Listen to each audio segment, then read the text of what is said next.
Bien, bueno, entonces hoy vamos a hablar de una serie de temas, ¿verdad? Como les digo, hay tanto que hablar en esos temas que es imposible que los cubramos pues en una clase, pero por lo menos hablar de ciertas cosas importantes. En el momento en que ustedes me quieran comentar algo, algo así, nada más me interrumpen y me dicen.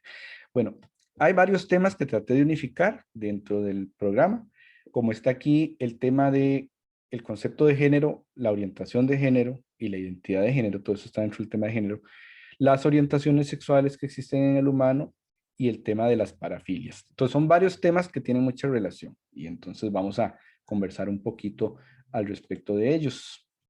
Bien. Eh, ok. Bueno, entonces vamos a hablar un poquito acerca de la diversidad de la conducta sexual. Ya nosotros hablamos de la respuesta sexual. Bueno, la respuesta sexual tiene una serie de conductas, ¿verdad? Que son complejas, en donde están los conceptos de género, de la identidad del género y de las orientaciones sexuales. Vamos a hablar un poquito de la vida sexual en el ser humano, en etapas, por ejemplo, en la etapa adulta, en la etapa mayor, cuando se establece una pareja y por qué. Vamos a hablar un poquito del tema de la adicción sexual y del tema de las parafilias. Entonces se ven como heterogéneos, pero en realidad todos son temas muy relacionados. Comencemos por definir estos conceptos de género, diversidad de la conducta sexual y orientación sexual. Bueno, conceptos de entrada. En primer lugar, un estereotipo. ¿Ustedes qué entienden por estereotipo, muchachos? Por ejemplo, Axel, para usted, ¿qué es un estereotipo?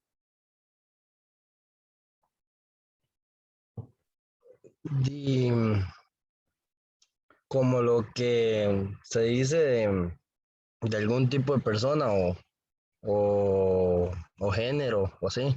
Ok, sí, es como una, como lo que se dice, como dice Axel, o sea, es como un concepto, una generalización, una idea de lo que deben hacer las personas y cómo se deben comportar.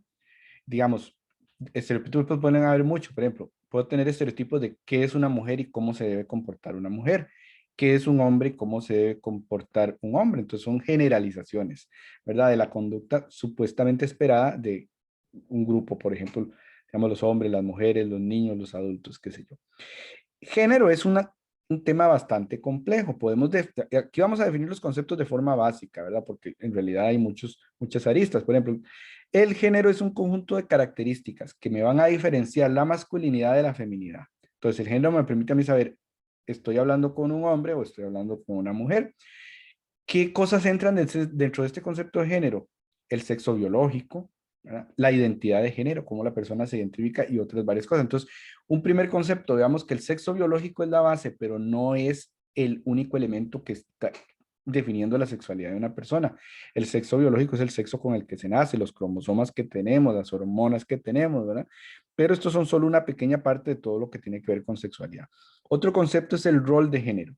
El rol de género son, como decir así, las expectativas o las reglas que debe seguir socialmente o culturalmente una persona según su género identificado. Entonces, si alguien es una mujer, bueno, son las reglas de conducta y de que se supone que socialmente debe presentar esa persona para ser clasificada como mujer. Entonces, ya que todos esos conceptos están relacionados y tienen que ver con los estereotipos que tenemos. En las Naciones Unidas, por ejemplo, se ha definido el sexo como las características físicas y biológicas, como dice ahí, que tienen los machos y que tienen las hembras. Características físicas y biológicas.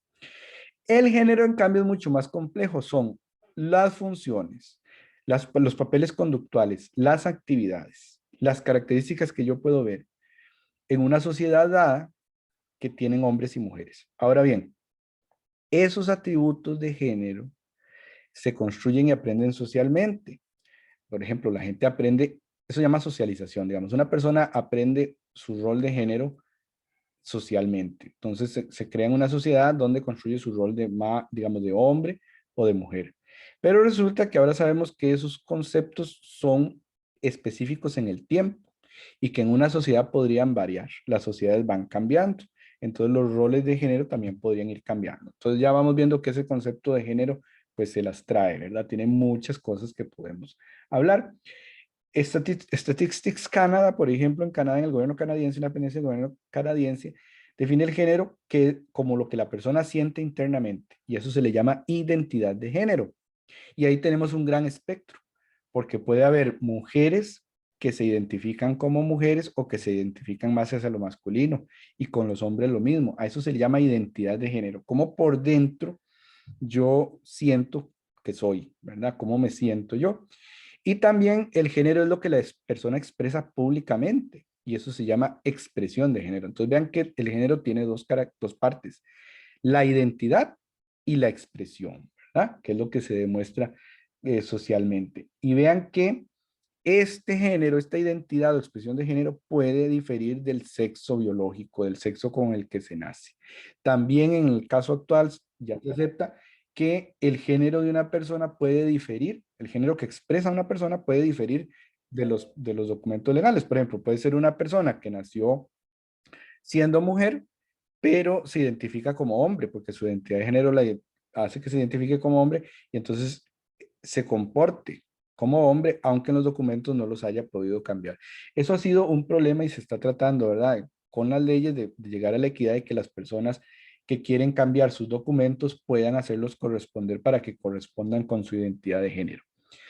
Hay una herramienta que se ha creado que se llama la persona Genderbread, ¿verdad? Que es como una galletita de jengibre donde se explica a diferentes tipos de audiencia y de muchas edades, ¿verdad? Todos esos conceptos, género, identidad de género, orientación a través de orientación sexual. Entonces aquí la tenemos, ¿verdad? Esto lo pueden encontrar ustedes si lo quieren explorar, ¿verdad? En estas páginas, por ejemplo, www.genderbread.org, que es una organización, o también itspronouncedmetrosexual.com. Aquí ustedes encuentran varias versiones de esta herramienta que se podían utilizar si las quieren ver. Porque la gente cree que entiende bien el tema del género, pero normalmente no es así, porque entendemos género como hombre y género como mujer, género masculino, género femenino y ahí acabó. Vean que en ese tema está la identidad y la expresión de género, la orientación sexual y el sexo biológico. Entonces, ¿qué es el sexo biológico? Es el sexo con el que la persona nace. Entonces, ¿qué normalmente decimos? ¿Cuáles son los sexos que existen, muchachos? Digamos, de acuerdo al sexo biológico, ¿qué tipos de personas hay?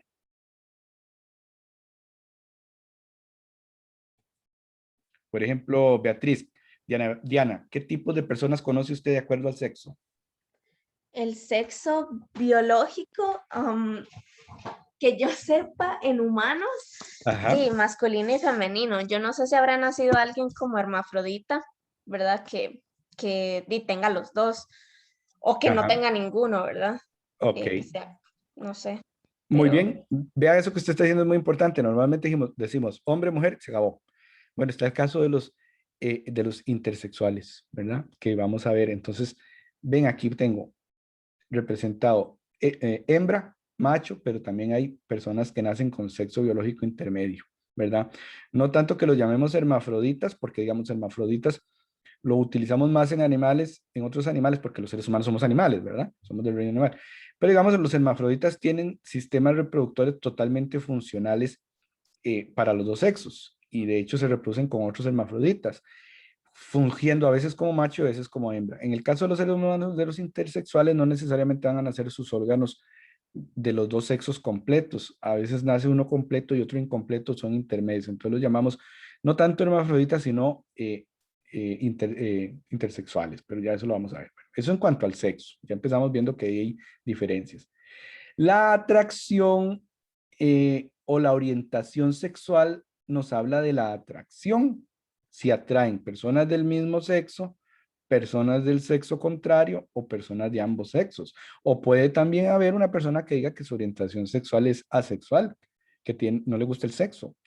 Es poco común, pero se puede dar. La identidad. La identidad es en nuestra mente, en nuestra personalidad interna, cómo nosotros nos identificamos. Bueno, yo me identifico como hombre, yo me identifico como mujer o yo no me identifico como ninguno, ¿verdad? Todos esos casos se dan. Y finalmente, todas las actividades y acciones, desde no solo, vea, cuando hablamos de sexo, la gente, ¿qué piensa? ¿Qué piensa uno cuando le dicen la palabra sexo?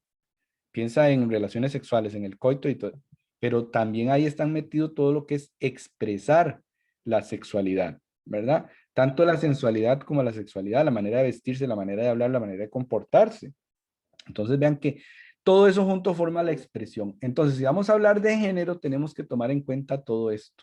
Ven que el ser humano es es un organismo complejo en cuanto a su actividad sexual. Ya vimos que en el caso de los animales, aunque tienen ciertas conductas peculiares, nunca la sexualidad es tan compleja como en el caso, digamos, de los seres humanos. Entonces, aquí en español, para que repasen un poquito más, yo les voy a subir esas filminas. En cuanto a identidad de género, bueno, normalmente decimos, bueno, se siente la persona mujer o se siente la persona hombre, pero también sabemos que están la identidad de género que se llama gender queer.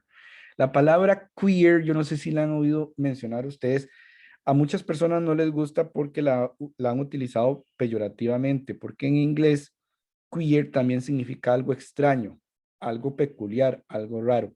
Pero también modernamente se ha utilizado queer como una terminología cuando la cuestión es intermedio. Por ejemplo, una persona que ustedes ven en la calle y que al verla ven que su vestimenta y su comportamiento es algo intermedio, no es ni hombre, ni hombre, hombre masculino, ni mujer, mujer femenino, sino que es una combinación. Entonces decimos que ese es el género queer. Entonces la identidad de género es cómo uno se siente respecto a uno mismo. Es la forma en que el cerebro interpreta quién soy yo, ¿verdad? Y no está ligado al sexo biológico, como les decía. Porque sí puede ser que la mayoría de las mujeres se identifica como mujeres y los hombres la mayoría como hombres, pero puede ser que haya mujeres biológicas que se identifican como masculinos y hombres biológicos que se identifican más femeninos, ¿verdad? Entonces eso se llama identidad de género. Luego tenemos este siguiente concepto, la expresión del género. Entonces puede del extremo la expresión masculina, me comporto como un hombre y me expreso como hombre, me visto como hombre, hablo como hombre, etcétera.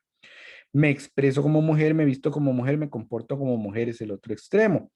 Pero también está la expresión de género andrógina, que es una combinación de ambos. Entonces la expresión de género es como uno juega sus roles, sus funciones, sus papeles de género tradicional, ¿verdad? Eh, Esto aquí incluye muy importante la manera en que la persona se comporta y la manera en que la persona se viste. Luego tenemos el sexo biológico. Era lo que les decía. La mujer que nace con sus órganos sexuales completamente feminizados es una hembra. El hombre que nace con sus órganos sexuales completamente masculinizados es un macho. Pero también hay intersexuales, ¿verdad? Es decir, personas que nacen con órganos intermedios. Esa es otra realidad que existe. En cuanto a la orientación sexual, entonces tenemos un extremo sería el heterosexual, que es el sentirse atraído, porque la orientación sexual se refiere a la atracción, no solo sexual, ¿verdad? Sexual y emocional es la dirección de la atracción, hacia cuál sexo va dirigido. Entonces, los heterosexuales, la atracción es hacia el sexo opuesto. El homosexual, ven, aquí les explico, ve aquí dice homosexual y lesbiana. Esto en realidad no está correcto y eso puede ser porque aquí les puse una traducción al español, ¿verdad? De la misma página, pero el original está en inglés, entonces a veces en las traducciones se pierden cosas. La palabra homosexual aquí estaría mal empleada porque vean que dice homosexual, lesbiana, debería decir gay y lesbiana o solamente homosexual. Hay problemas con la palabra homosexual, a muchas personas no les gusta emplear la palabra homosexual. Igual porque en el caso de la palabra queer es peyorativo. La gente a veces utiliza la expresión homosexual de una manera despectiva. Cuando se utiliza solamente la palabra homosexual, se tiende a invisibilizar a las mujeres lesbianas, ¿verdad? Porque es como que se asocia más con el hombre. También la palabra gay se asocia más con el género masculino que con el femenino. Bueno, pero entonces, aunque algunas personas, algunos escritores dicen que no se debe utilizar, algunos sociólogos, la palabra homosexual, por cuestiones de facilidad todavía la vamos a utilizar, ¿verdad? Pero recuerden que entonces eh, tiene cierta connotación negativa y ciertos limitantes esa palabra, que debería decir gay lesbiana. Esa sería la atracción sexual hacia personas del mismo sexo de uno. Y luego tenemos los intermedios. Aquí debería estar más al centro el bisexual. Las personas bisexuales entonces sienten atracción, que puede ser igual hacia los dos géneros o más hacia un género a otro, pero el asunto es que se relaciona con los dos géneros, le atraen los dos géneros. Está el asexual, que les decía que son pocos casos, pero que sí existen de personas a los cuales no les interesa el sexo. Entonces no tienen orientación hacia ninguno, simplemente no les gusta, por A o por B motivos, sean biológicos o psicológicos, no les gusta la sexualidad y no la practican. Y están los pansexuales. Aquí también, vean, estos temas son todos complicados. Aquí también hay discusión, porque muchos dicen que los pansexuales, ¿alguien sabe qué es un pansexual? A lo que yo tengo, bueno, no sé, como que le gusta todo, o sea, hombre, mujer, intersexual, bisexual, o sea, que le entra todo, digamos, no sé. Bueno, la manera más fácil de definirlo sería como que se siente atraído hacia todos los géneros. Y como sabemos que hay género masculino, género femenino, género queer, género bi, intergénero, o sea, no le importa el género ni la expresión sexual de la persona, sino que, como dice usted, le atrae todo el mundo, ¿verdad? Entonces, hay quienes dicen que más bien la bisexualidad es una parte de la pansexualidad, porque la bisexualidad está más limitada. Hay bisexuales que dicen que no, que ellos se identifican como completamente aparte. El punto es que aunque sean muchas palabras y muchísimas formas, recuerden que ya habíamos visto que la respuesta sexual es igual y las cuestiones fisiológicas son iguales, ¿verdad? No importa cuál es la orientación sexual. Entonces vean que esto es un tema pues complicado. Con una herramienta como esa, digamos, si uno se prepara bien, incluso le puede explicar estos conceptos a personas o muy mayores, ¿verdad? Con muchos estereotipos, o a personas muy pequeñas, ¿verdad? Que todavía están apenas formándose. Entonces esa herramienta pues es interesante, tiene varias versiones, ahí tiene versiones para que uno la edite y todo eso, entonces por eso les puse ahí la liga, el link para que ustedes si quieren pues pueden visitarlo. Recuerden que muchas de esas páginas, la principal está en inglés, ¿verdad? Bueno, entonces, ven, la identidad de género significa la feminidad, la masculinidad, la expresión de género, si la persona se ve femenina o se ve masculina o se ve queer, ¿verdad? El sexo biológico, ¿verdad? Entonces nos habla de macho y hembra. Pero vean que independientemente del sexo o de la identidad de sexo, la orientación sexual puede ir hacia las mujeres, su feminidad, o hacia los hombres y la masculinidad, ¿verdad? Entonces, y también eso en cuanto a lo sexual. Puede ser que una persona le atraiga la feminidad, solamente eso, y las mujeres, o la masculinidad y los hombres, pero también eso aplica a las atracciones románticas, ¿verdad? Porque, vuelvo y repito, en estos temas tendemos a pensar solo en lo sexual, ¿verdad? Y la sexualidad es muy compleja, no es solo lo sexual. Bueno, incluso hay cosas muy llamativas, como por ejemplo, no solo del genderqueer, sino los aborígenes en algunas culturas en el mundo. Por ahí viene alguna filmina, creo que les puse, que se llaman dos espíritus a sí mismos. Y ellos se llaman dos espíritus a sí mismos porque expresan los dos géneros, masculinidad y feminidad, tanto en sus expresiones como en sus atracciones. Entonces ellos dicen que tienen los dos espíritus y les gusta que se llamen biespíritus.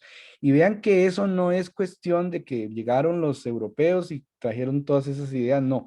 Ya existían en las culturas aquí amerindias, en América del Norte, en Centroamérica, Mesoamérica, América del Sur, había muchas expresiones de diferentes orientaciones sexuales, ¿verdad? Eso no es una cuestión, como dijimos, que venga solo de Europa, eso es una cuestión a nivel de la especie humana y a nivel histórico, ¿verdad? Eso ha sido siempre así.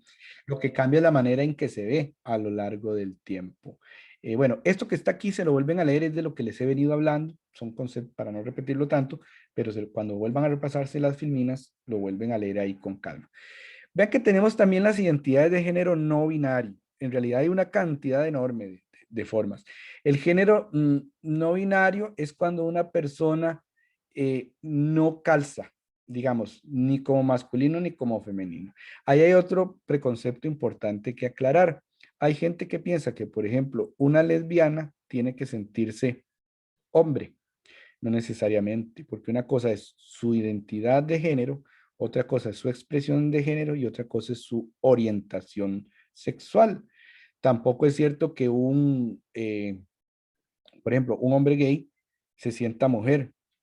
Hay personas que por su identidad de género se sienten del otro género, pero eso no es mezclado. Y hay personas que les gusta llamarse no binarios porque no quieren calzar ni dentro del sistema femenino ni el sistema masculino, porque dicen que eso es un sistema binario, nada más, y que ellos no son binarios, entonces son no binarios.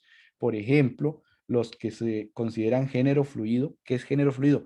Que a veces expresan un género, en otro momento expresan otro, en otro momento vuelven a expresar el otro. O sea, son fluidos en cuanto a eso, o son bigénero, en todo momento expresan los dos géneros combinados, o son agénero. Hay personas a las que no les gusta que los califiquen ni como hombre ni como mujer, ¿verdad? Entonces, vean que en esto están metidos un montón de cosas, no solo el sexo biológico, la cultura, la religión, el lugar donde uno nace, es decir, su geografía, bueno, la cultura regional, la raza, hay un montón de cosas implicadas en esa determinación. Entonces, ven, podemos tener el hombre de sexo biológico que se considera hombre, también en cuanto a su género, la mujer de sexo biológico que se considera completamente mujer, o podríamos tener mujeres de sexo biológico que se consideran de género masculino, hombres que se pueden, por ejemplo, bisexuales, que les gustan los dos, u hombres queer que expresan los dos, ¿verdad? Y no hay que confundir porque todas son distintas, ¿verdad? Es un tema complicado, ¿verdad? Por ejemplo, una mujer que exprese los dos, que entonces sea ahí intermedia queer, ¿verdad? Por eso es que incluso en Estados Unidos y en Europa hay grupos que promueven ese nombre, ese uso de queer, ¿verdad? Quitándole lo que les decía yo, lo peyorativo, ¿verdad? Que tienen esos términos. Hay que aclarar un concepto, ¿qué es cisgénero? Cisgénero son las personas cuya identidad de género coincide con su sexo biológico. Entonces, es decir, un hombre que nació hombre y se identifica como hombre. Eso es una persona cisgénero. Una mujer biológica que se identifica como mujer, también en cuanto a su orientación sexual. Y esto no incluye solo los heterosexuales, porque tendemos a confundirnos con eso, ¿verdad? Por ejemplo, un hombre gay nació hombre biológico y aunque sea gay, se identifica como hombre y se expresa como hombre. Entonces es una persona cisgénero. Es cuando mi género, mi identidad y expresión de género está en línea con el sexo biológico. ¿Ok? ¿Hasta aquí alguna pregunta?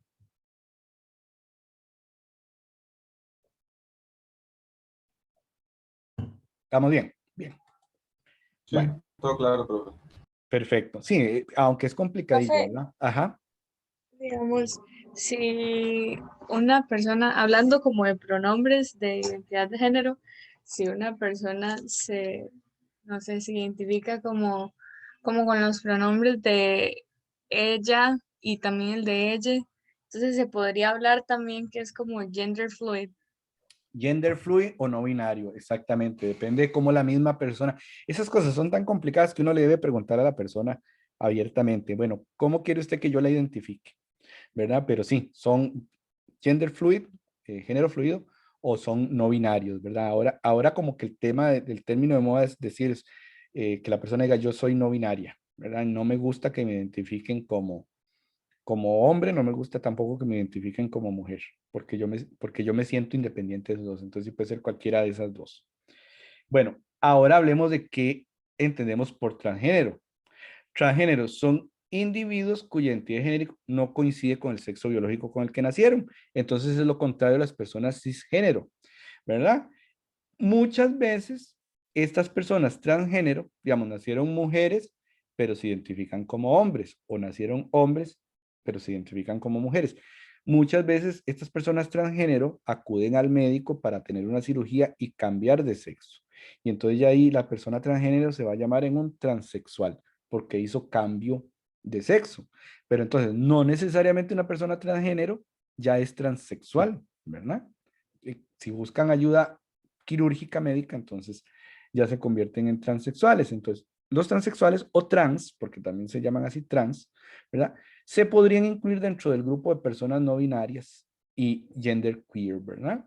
También en este grupo trans, aparte de los no binarios y los queer, podríamos incluir a las personas transformistas. Y aquí hay otra aclaración que ahorita dentro de un ratito vamos a ver. Las personas transformistas, que son las que se visten del sexo contrario, no necesariamente lo hacen por su orientación sexual, porque se ha visto, la gente dice un transformista y piensa solo en un transvesti gay, pero hay muchos hombres heterosexuales que se estimulan sexualmente usando ropa interior femenina o vistiéndose como mujer y no son gay. Vean que es una cuestión tan compleja, ¿verdad? Que es difícil de manejar en un poquito tiempo. Hay mucho que leer. Ustedes podrían, si les interesa, ponerse a leer 1000 cosas de eso y uno no acaba de leer. Bueno, entonces el término transgénero no se refiere, o sea, no es necesariamente limitado por el concepto de expresión de género, ni por la anatomía de la persona, ni por la orientación sexual, ni por los niveles hormonales. Es más complejo que eso. Todo eso tiene que ver con una conjunción de cuestiones, ¿verdad? Hay personas transgénero que pueden incluso identificarse como heterosexuales. Pues entonces la gente piensa, alguien transgénero de una vez es gay y le gusta a la gente del mismo sexo. No es cierto. Hay gente trans que se identifica como trans, pero al mismo tiempo dice que es transgénero o que es sí, transgénero gay, o transgénero heterosexual, o transgénero bisexual, o transgénero asexual. Entonces vean que esto es un tema complicado, ¿verdad? A veces también se confunde el término transgénero con intersexual y no es lo mismo. Ya estábamos hablando de los intersexuales, ¿verdad?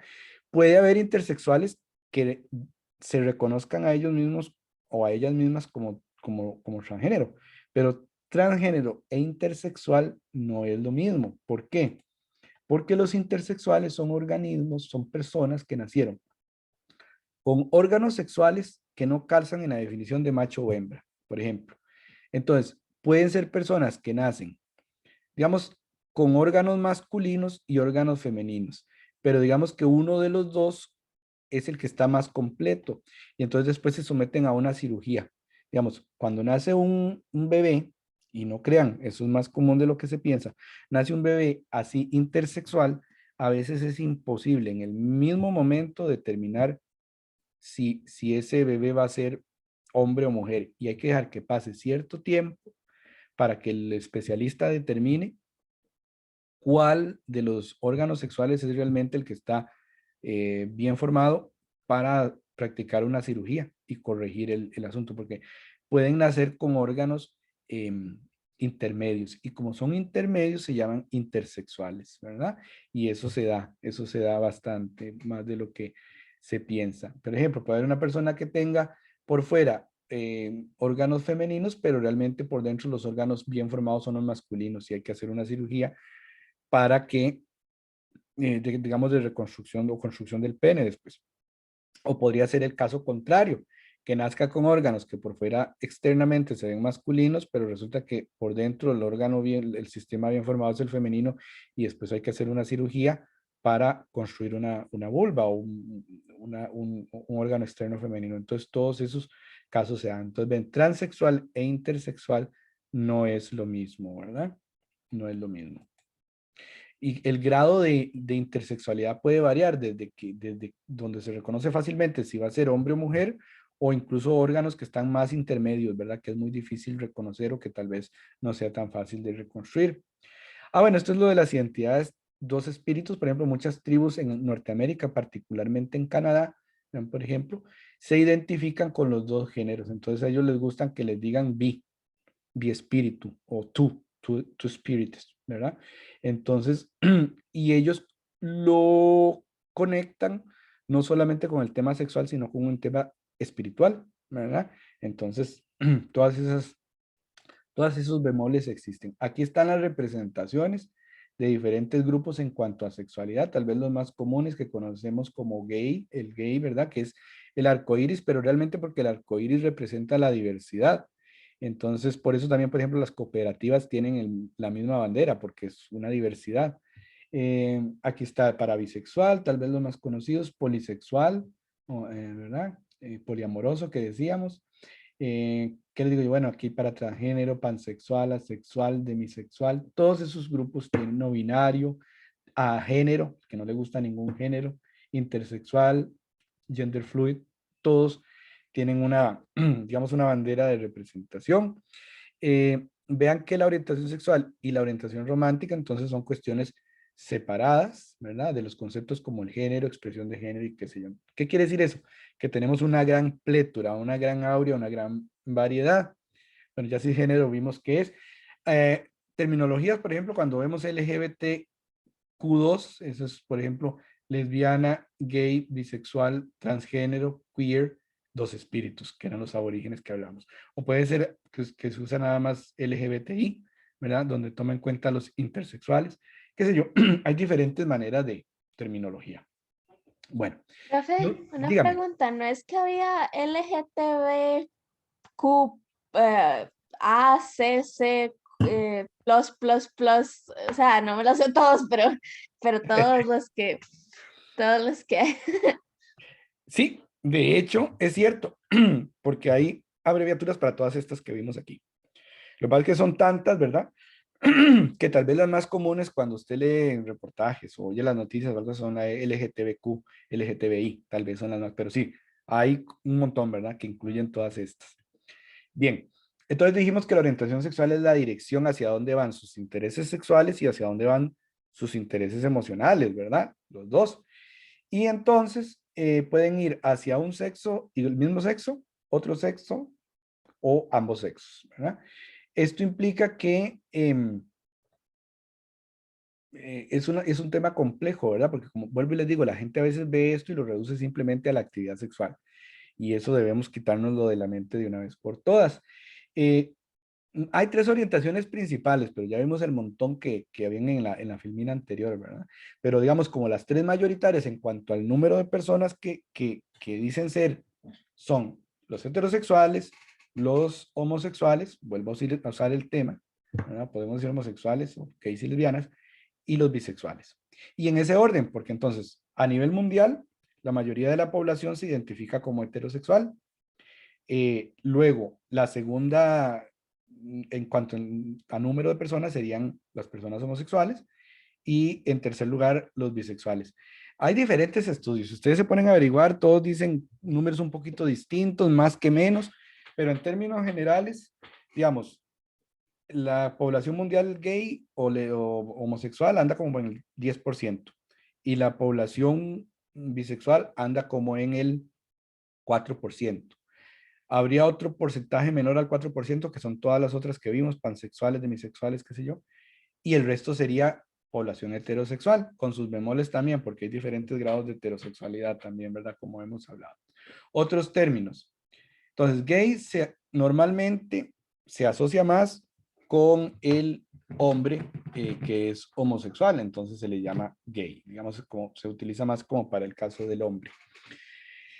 Lesbiana para la mujer homosexual y buga serían las personas heterosexuales, ¿verdad? Entonces, esos son como, vean que hay muchos más términos, pero esos digamos que serían como los básicos. Bueno, entonces vemos acá, heterosexual, están atraídos por el género opuesto. Vean que aquí en esta filmina, ya esta es muy moderna, entonces aquí nos dicen que el término homosexual no es tan correcto. Entonces gay o gay lesbiana, ¿verdad? Porque también la palabra gay tiende a invisibilizar a las mujeres. Entonces aquí sería mejor poner gay y lesbiana, atraídos al mismo sexo. Bisexual a los dos sexos. Pansexual a cualquier género, no solo cualquier sexo, vea, cualquier género, cualquier identidad de género. Y asexual no experimenta atracción sexual. Esos son los menos de los casos, pero los hay. Por ahí de los 50, este autor Kingsley hizo como una clasificación desde lo más heterosexual hasta lo más homosexual y lo dividió en 7 categorías. Las personas que caían en la categoría 0 eran completamente heterosexuales. Las personas que caen en la categoría 6 totalmente homosexuales. Y todo aquí son un montón de personas que tienen grados diferentes de combinación diferentes de las orientaciones. La parte del medio serían los bisexuales, ¿verdad? Ahora, esto nos dice que hay una gran plétora, un montón de intensidades de actividad sexual y de combinaciones de intereses. Hay a veces ocasiones en que se puede encontrar que las personas que son heterosexuales pueden tener intereses homoeróticos y también casos en que personas homosexuales pueden tener intereses heteroeróticos. Y eso también puede variar en la vida de una persona. Puede ser que en un periodo de la vida una persona heterosexual se siente inclinada hacia la homosexualidad o viceversa, que una persona homosexual de un pronto a otro se siente atraído hacia lo heterosexual, pero después por un tiempo cambia. O sea, también puede ser fluido, ¿verdad? La mayoría de las personas pues van a ser muy seguras de si son homosexuales o bisexuales o heterosexuales, pero puede haber estas personas que cambian intereses de vez en cuando. ¿Eso qué significa? Tanto intereses como fantasías sexuales, ¿verdad? Eso podría cambiar con el tiempo. Entonces, eso quiere decir que, que ser, digamos, tener orientación bisexual, homosexual o heterosexual no es excluyente mutuamente, ¿verdad? Podrían haber ahí personas que experimentan diferentes cosas. Otro autor, en este caso Storm en los 80, dividió la orientación sexual homosexual y heterosexual, ¿verdad? Como dos mundos aparte, pero que entonces una persona podría estar muy alto en una de las dos, digamos, alguien está muy alto aquí en la homosexualidad, es completamente homosexual, o una persona es muy alta en su orientación heterosexual, es totalmente heterosexual. Los bisexuales estarían altos en las dos categorías, tendrían intereses altos en las dos, y los asexuales sería lo contrario, estarían hacia el fondo de las dos categorías. Pero una persona podría estar intermedia entre las dos, ¿verdad? Entonces, perfectamente todas esas combinaciones sean. Estos cuadritos que les puse aquí son para ejemplificar en Costa Rica. Ustedes los pueden ver cuando vuelven a leer las filminas, ¿verdad? No es que yo les voy a preguntar en el examen el número, por ejemplo, el número total de matrimonios de hombres con mujeres que hubo en el año 2020. No, no, no. Pero es como para darse una idea. Vean que las tendencias, ¿verdad? La heterosexualidad, hablemos de la heterosexualidad y el establecimiento de la pareja, es la atracción por personas del género contrario, del sexo contrario, ¿verdad? La mayoría de la población mundial se clasifica como, se admite como heterosexual, son la mayoría, y las tendencias, por ejemplo, mundiales, pero también podemos hablar a nivel de país, a nivel de Costa Rica, es que ha aumentado el número de personas jóvenes solteras y también se ha retrasado la edad en que las personas se casan. O sea, ahora cada vez más hay personas que no se quieren casar, que prefieren la unión libre, o que si se casan después, o que prefieren primero vivir en unión libre y hasta después ver si se casan o no. Y también ha aumentado el número de divorcios. O sea, esa tendencia mundial occidental también es tendencia aquí en el país.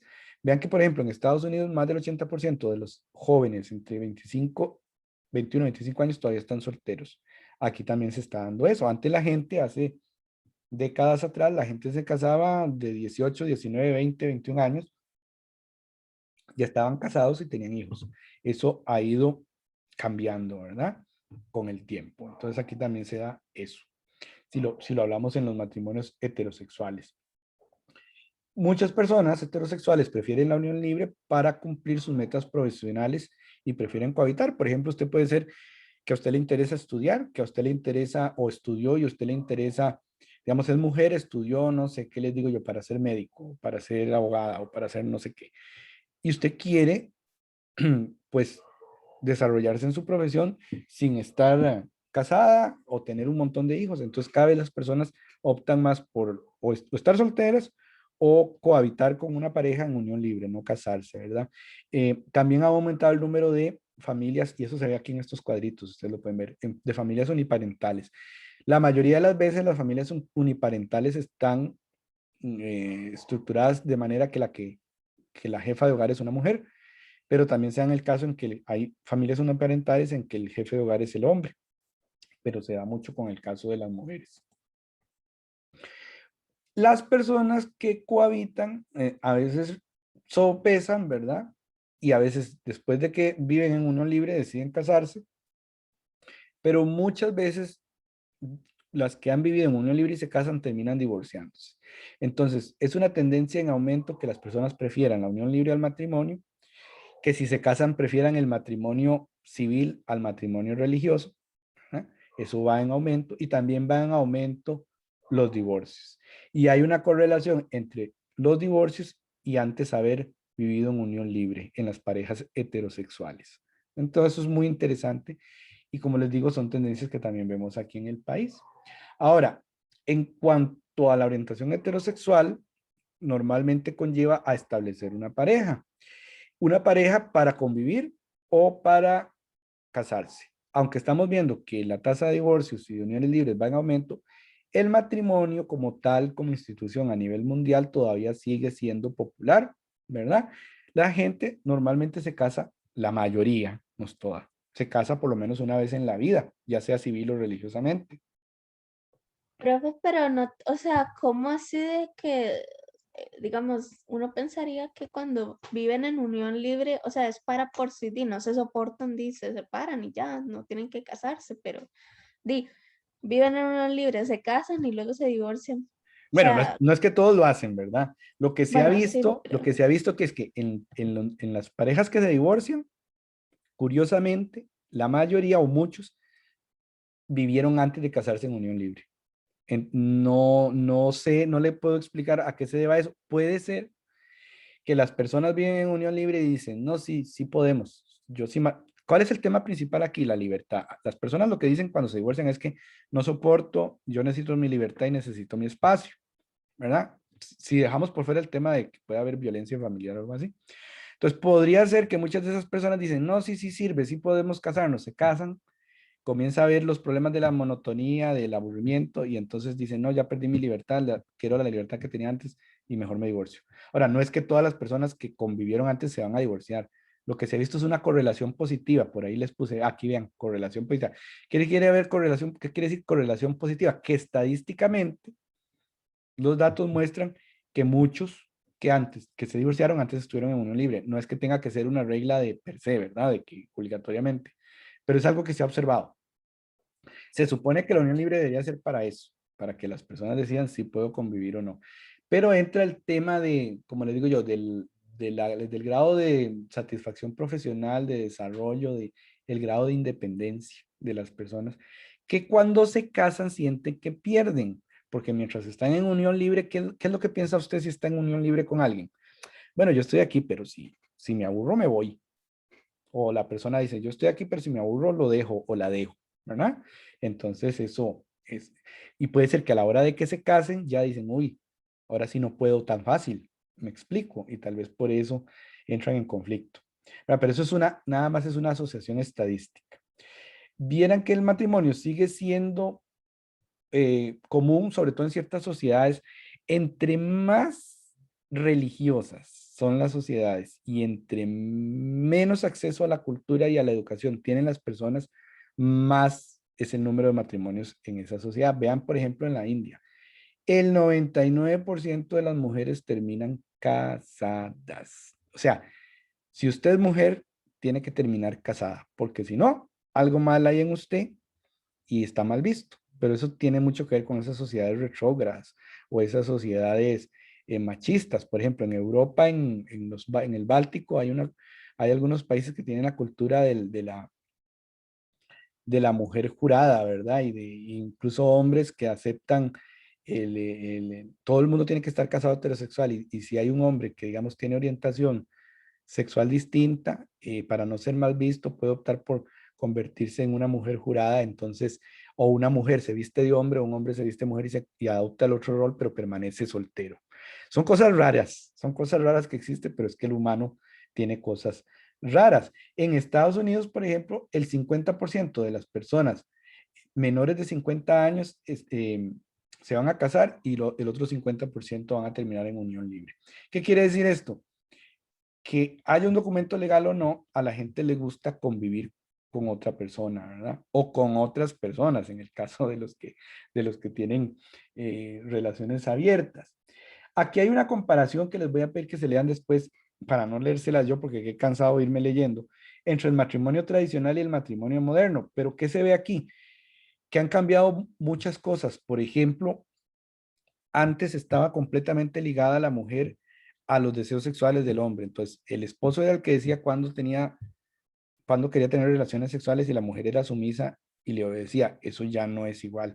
Las técnicas de las relaciones en los matrimonios han cambiado.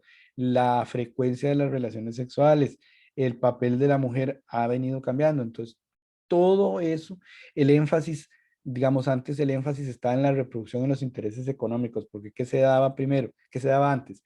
Que normalmente la mujer buscaba un hombre de cierta posición para que la mujer, el que ponía todo el capital económico era el hombre, ¿verdad? Ahora se hacen las cosas más equitativamente porque muchas mujeres trabajan, son profesionales, buscan más los matrimonios o las parejas por cuestiones de compañía y de crecimiento personal. O sea, han cambiado mucho como se vio el matrimonio antes heterosexual y como se ve actualmente. Estoy hablando del heterosexual. Aquí lo pueden comparar. ¿Por qué se casa la gente? Entonces, si hay problemas, si hay posibilidad de tanto problema, ¿por qué la gente se sigue casando? Bueno, diferentes razones. Por ejemplo, ahí les anoté algunas. Satisfacer demandas sociales y culturales. Mucha gente todavía vive del qué dirán. Entonces, ya después de cierta edad, aunque eso va cambiando con las nuevas generaciones, todavía en algunos sectores de la sociedad se ve que, ya después de cierta edad, ¿qué pasó? Tiene que casarse. Es como una demanda social, ¿verdad? Muchas veces los papás le exigen a los hijos, sobre todo de papás de más edad, que se casen, que a cierta edad se tienen que casar. Si tienen novio o novia, tanto tiempo de novios, pero después tienen que casarse, estabilizar. Entonces son demandas sociales. Muchos quieren cohabitar y compartir gastos y acompañarse y terminan casándose. Otros que están en unión libre, pues mejor prefieren sentirse más tranquilos y legalizar la situación, porque las personas se pueden sentir, sobre todo las mujeres, más protegidas si hay un papel de por medio. Entonces se casan por eso. Otras personas les gusta el compromiso y se sienten completamente comprometidas. Yo quiero a este esposo, yo quiero a esta esposa y yo me voy a comprometer y me voy a casar. Yo creo que tal vez la más importante es esta: integración de los hijos a la sociedad y estabilización de los mismos en una familia casada. Muchas parejas deciden casarse por los hijos, aunque cada vez hay más parejas que piensan que eso no es una obligación, que perfectamente se pueden tener los hijos sin casarse. Pero todavía se sigue viendo aquello de que los hijos merecen una familia más estable, y entonces pesa mucho esa opción, ¿verdad? Como les digo, el ser humano es muy variable y muchas personas cada vez piensan distinto. Vean que cada vez la gente abre más los ojos, se vuelve menos religiosa y cree menos en los papeles religiosos y esas cosas, y optan más o por casarse muy tarde o por no casarse. Luego, otro motivo para casarse es la seguridad emocional, económica, se me olvidó poner aquí, económica y psicológica, y la necesidad de estar acompañados, ¿verdad? Entonces, todos esos papeles nos explican por qué la gente, pues, se sigue casando. Bueno, tipos de matrimonio. Entonces, bueno, estamos hablando principalmente del matrimonio heterosexual, que sería el común, heterosexual y monógamo. Un esposo, una esposa, ¿verdad? Dos personas. Digamos que ese sería el típico clásico. Está el matrimonio homosexual entre personas del mismo sexo, y está el matrimonio polígamo, donde se permite, porque en la mayoría de países occidentales la poligamia es prohibida. La poligamia sería que legalmente una persona se casa con varias. Eso, por ejemplo, está prohibido en Occidente, en la mayoría de países. Pero hay países en donde se permite, ¿verdad? Por ejemplo, en Oriente Medio, eso se permite. Y ese significa que es un cónyuge, normalmente masculino, con varias esposas. También se da el caso contrario, pero ya es menos común en ciertas culturas, donde es la mujer, una, con varios esposos. Entonces, por eso tenemos estos dos tipos aquí. La poliginia es cuando es un hombre casado con varias mujeres, como aquí. Y la poliandría es cuando es una mujer, como vemos aquí, casada con pues varios hombres. Entonces, son tipos de matrimonios. Otras tendencias en matrimonios, tendencias más modernas. Bueno, aquí vemos un matrimonio polígamo, que por ejemplo se da mucho, es ilegal, pero se da a escondidas, por ejemplo, mucho en ciertas sectas religiosas en Estados Unidos, por ejemplo. Pero legalmente es prohibido. Matrimonio abierto es cuando los esposos se dan permiso para intimar con otras personas fuera del matrimonio. Entonces está casado con alguien y le dice: yo le doy permiso, usted puede ir de vez en cuando a tener sexo con otra persona y yo puedo ir a tener sexo con otra persona. Eso es un matrimonio abierto. Están los swingers, que es lo mismo, pero intercambian parejas juntos, digamos como vemos acá. Entonces pueden ser dos parejas o parejas al azar, porque hasta tienen lugares donde van, digamos, como hoteles o establecimientos donde van a unirse parejas de swingers, y entonces ahí intercambian parejas sexuales, pero van juntos, no como aquí que van por aparte, sino que van juntos.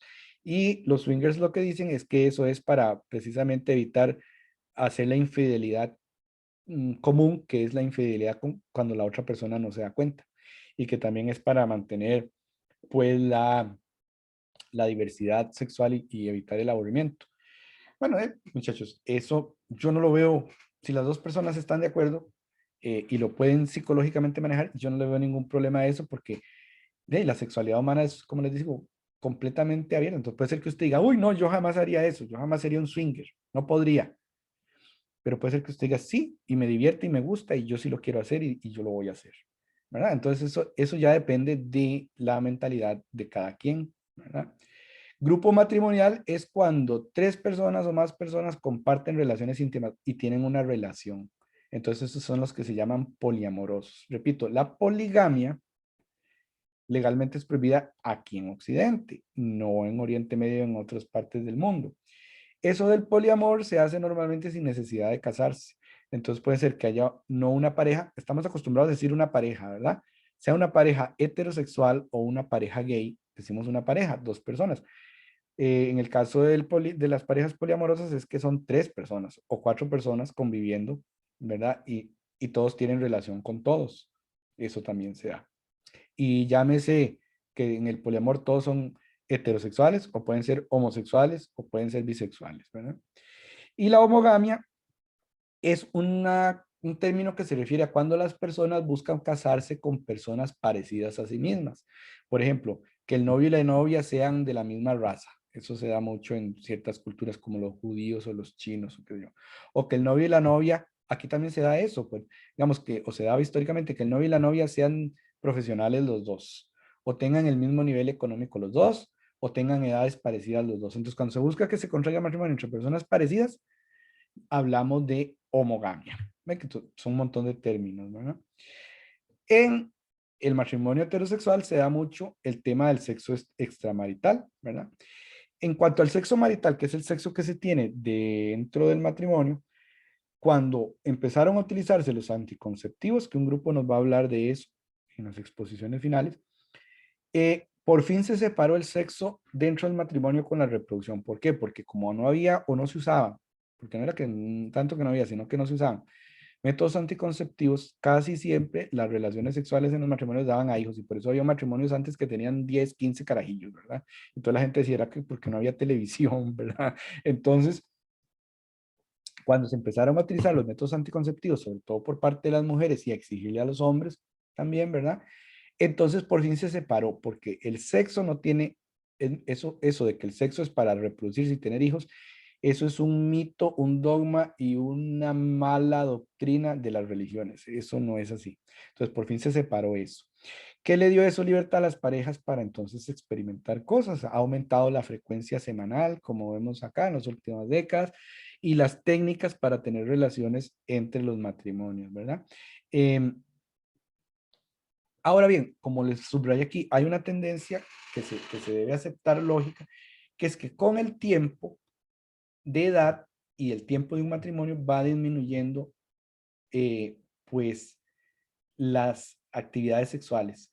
¿Por qué? Porque en gran parte hace falta novedad. Las personas se aburren, les parece rutina y entonces con el tiempo eso es casi que lógico. Pero es un mito que las personas mayores, porque están mayores, ya no les gusta tener sexo. Eso no es cierto. Es un problema de tal vez novedad, de rutina y de cosas así. Y obviamente, cuando uno se va haciendo viejo, pues el cuerpo va cambiando. Hay ciertos cambios que no podemos evitar. Ahí después se leen estos 2 cuadritos. Pero vean que hay muchas cosas que son mitos y malentendidos de la gente. En cuanto al sexo extramarital, ¿verdad? Eso es una cuestión que siempre ha existido, ¿verdad? Como quito esto de acá. Vean que, como dice aquí, voy a leer esto este pedacito acá, de esta autora. Las mujeres buscan un compañero del alma, los hombres buscan una compañera de juegos. Las mujeres creen que su aventura amorosa, cuando la tienen, ¿verdad? Que fueron infieles, está justificada cuando es por amor. Los hombres, cuando no es por amor. Vean que aquí se ve la diferencia en las percepciones de hombres y mujeres, porque resulta que muchas veces las mujeres, cuando son infieles, muchas veces, no estoy diciendo que siempre, ¿verdad? Muchas veces lo hacen unidas a sentimientos emocionales. En cambio, el hombre, les decía en las otras clases, somos como más animalistas en cuanto en cuanto a las tendencias sexuales. Entonces, el hombre casi siempre quiere sexo. La mujer no es igual. Y entonces, cuando la mujer es infiel, normalmente se justifica, yo no sé si eso será una justificación aceptable, puede ser que sí, depende del caso, se justifica por cuestiones sentimentales cuando ha sido infiel. En cambio, el hombre más bien dice que se justifica, eso no es nada porque no estaba involucrado, no, fue solo sexo, es lo que dice uno, ¿verdad? Entonces vean que realmente los hombres vemos las cosas un poquito diferente que las mujeres. Y curiosamente, no importa si es cuál es la orientación sexual del hombre y cuál es la orientación sexual de la mujer. Como que eso no varía. Las mujeres tienden a relacionar más las relaciones sexuales con relaciones emocionales y psicológicas que el hombre. Para nosotros los hombres eso está más aparte, ¿verdad? Y entonces es interesante pues conocer un poquito cómo piensan los otros, el otro sexo, ¿verdad? Y los otros géneros. Causas comunes del sexo extramarital, o sea, de ser infiel, es romper la rutina, buscar la diversidad, ven, esto es muy importante. Venganza, cuando mi pareja me fue infiel, yo voy a hacer lo mismo. Hostilidad, cuando yo estoy enojado con una persona y por desquitarme, yo digo, bueno, le voy a poner los cuernos y así me desquito. O cuando ya hay un sentimiento de cansancio, de no satisfacción en el matrimonio, eso es muy común. O cuando una persona quiere crecer como persona, porque crecer como persona no es solamente crecer a nivel económico, yo puedo querer crecer a nivel sexual y sensual. O por ejemplo, por cuestiones de autoestima. Digamos, yo digo, yo quiero demostrarme a mí mismo, y eso pasa mucho, que yo todavía soy atractiva o soy atractivo para otros hombres u otras mujeres. Entonces lo hacen como un desafío, ¿verdad? Es como una aventurilla. Sobre todo los hombres ven, para nosotros los hombres es muy común ver eso. Yo todavía quiero, soy capaz de conquistar y de gustar, entonces me meto a esas actividades. Todas esas son causas, entonces vean que es un tema también bastante complejo.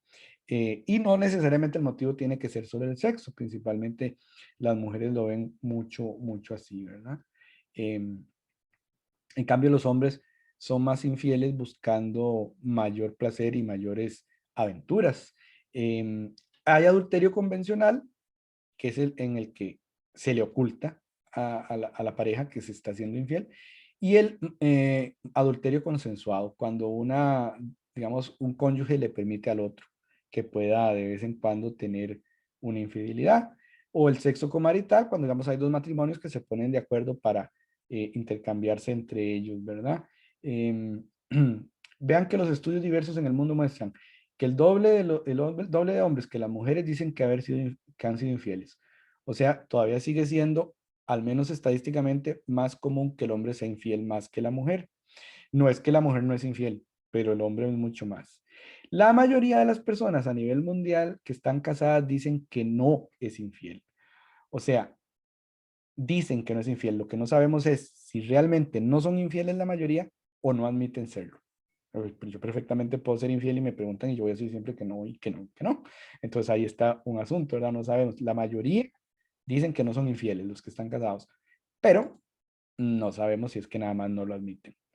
Cuando se llega a la edad adulta, estamos hablando todavía de la heterosexualidad, los adultos mayores de 65 años cada vez van creciendo más como número poblacional, como sector de la población.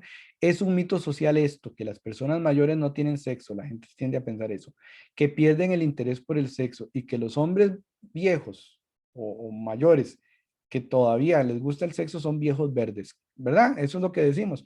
Cuando usted ve un señor mayor que es pispireto, digamos coqueto, ¿qué le dice la gente? Viejo verde. ¿Por qué? Porque es como un estigma, ya está mayor, no tiene que gustarle el sexo. El sexo es algo para jóvenes. El sexo es algo para gente no tan vieja y está bien visto que si usted es joven y hombre tenga mucho sexo, pero si ya es mayor, no, ¿verdad? Entonces, eso es un mito, ¿verdad? Sí hay un decremento de la actividad sexual, pero, y tal vez de las fantasías, pero el 95% de las personas adultas mayores dicen que siguen siendo sexualmente activas y que todavía les interesa el sexo. Y también, ¿verdad? Vean que hay cambios que van pasando en las mujeres y en los hombres. Por ejemplo, recordamos el caso de la menopausia en las mujeres, de que se ve reducida la lubricación vaginal, de que el coito se puede volver doloroso. En el caso de los hombres, de que les cuesta más la erección, de que tienen menos cantidad de semen. Bueno, todo eso está aquí, ¿verdad? De que tienen menos deseo o de que tienen algún grado de disfunción. Esos son cambios que podrían explicar un poco la disminución de la actividad, pero que pueden tratarse, ¿verdad?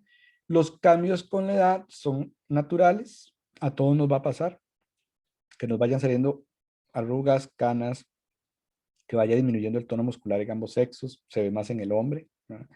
Que vayamos tendiendo a aumentar de peso conforme aumentamos, pero eso no significa que uno se deba llenar de prejuicios y parar la actividad sexual. Las personas mayores, incluso un hombre, les decía yo en alguna clase, después de los 80 años, incluso 90 años, todavía es capaz, podría ser capaz de embarazar, ¿verdad? A una mujer. Entonces, vean que esos son cambios normales que se dan y que hay que aceptar, pero no significa que la vida sexual se acabó. De hecho, conforme pasa la edad, aquí les puse para que lean lo que dice este señor de 82 años, cómo él todavía es sexualmente activo con 82 años y cómo cambió su percepción de esto. La bisexualidad sería ya otra orientación. Estuvimos hablando de la orientación heterosexual. Y bisexual sería, vimos como aproximadamente un 4% de la población, cuando están atraídos por los dos sexos. Entonces vean que los bisexuales reconocen que hay bisexuales bi-gay cuando están más atraídos por el sexo opuesto. Pero, digamos, les atraen hombres y mujeres, pero más los hombres. O el sexo opuesto a ellos. Están los bi-hetero, cuando le atraen los dos sexos, pero sobre todo el sexo contrario. Y está el BB, que es el bisexual, que le traen por igual la mujer que el hombre. Entonces, todas esas posibilidades hay. En lo demás, todo es muy parecido a lo que hemos venido hablando. En cuanto a la otra orientación sexual, que es la homosexualidad, ya dijimos el problema del término como homosexual, ¿verdad? Que es una palabra que a muchos no les gusta. Eso se los explico aquí, pero ya se los hablé. Y un tema importante, esto de las orientaciones sexuales no está distribuida y delimitada solo al hombre, sino que también existen animales. Por lo tanto, no es una cuestión inventada por el ser humano. Hasta el momento, quiero saber si hay alguna pregunta o comentario.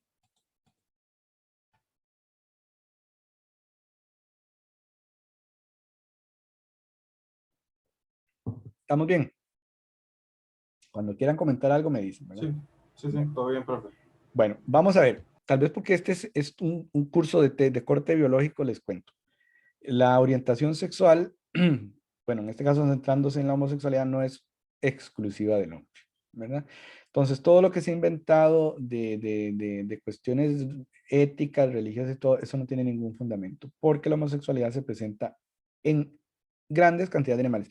Incluso, ya sin llamarlo orientación sexual, por ejemplo, en animales menos evolucionados, por así decirlo, por ejemplo, hay platelmintes, que son gusanos marinos, que son heterosexuales, que tienen los dos sexos, ¿verdad? Y hermafroditas. Y resulta que ellos se reúnen en grupos, tienen esa conducta compleja, se buscan, se reúnen en grupos y tienen sexo en grupo. Hay animales en donde son matriarcados que las hembras de un grupo pueden tener relaciones sexuales con hembras de otro grupo para ver si se viven en paz en el bosque o viven en guerra. Eso pasa mucho en simios, por ejemplo. Hay otras sociedades, otros tipos de animales en donde hay un macho dominante que tiene relaciones sexuales con las hembras para tener crías y los machos, otros machos que no son dominantes, tienen relaciones homosexuales entre ellos y eso sirve para mantener al mínimo la violencia y para que se entrenen para cuando les toque ser el macho alfa, o sea, que tiene un significado biológico esa conducta. Porque muchos han dicho, bueno, es que si las personas homosexuales no se reproducen y el final biológico de la reproducción es tener hijos, entonces la homosexualidad no puede ser biológica porque no tiene ninguna ventaja y eso no es cierto. Primates y roedores, por ejemplo, por poner de ejemplo, porque podemos hablar muchísimo de eso, tienen conducta sexual como macho o hembra determinada por las hormonas cuando están en desarrollo embrionario y las hormonas esteroideas determinan el tamaño de regiones como el área preóptica que está cerca del hipotálamo y eso regula la conducta sexual después. Entonces, esa determinación de la conducta sexual es independiente del sexo genético del animal. Vemos otra vez la separación entre comportamiento y comportamiento, orientación sexual, identidad de género con el sexo biológico. Y entonces vemos que son cosas independientes, ¿verdad? Y eso es interesante también. El cerebro, digamos, es un corte del cerebro. Aquí estaría el hipotálamo, aquí abajo.